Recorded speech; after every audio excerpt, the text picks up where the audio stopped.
শুভ দুপুর বন্ধুরা, চলে এলাম আজকে দুপুরে রান্নাবান্না নিয়ে। আজকে তো শনিবার, তাই নিরামিষ রান্নাবান্না নিয়ে চলে এলাম তোমাদের সামনে।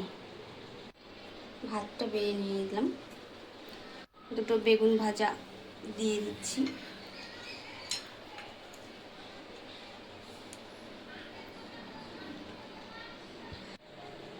এই বাটারটা কিসের বলো তো? বটবটি বাটা, খেতে খুব সুন্দর হয়েছে। বাটা করেছিলাম, একটু বাটাটাও দিয়ে বাটা সব রকমের যে ভাজাটা করেছিলাম এই ভাজাটা একটু দিয়ে দেব।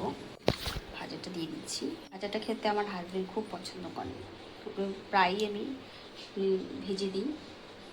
ডাল আর এই যে পনিরের তরকারি। তো চলো দুপুরে খাওয়া দাওয়াটা সেরে নিই। সবাই ভালো থেকো, সুস্থ থেকো।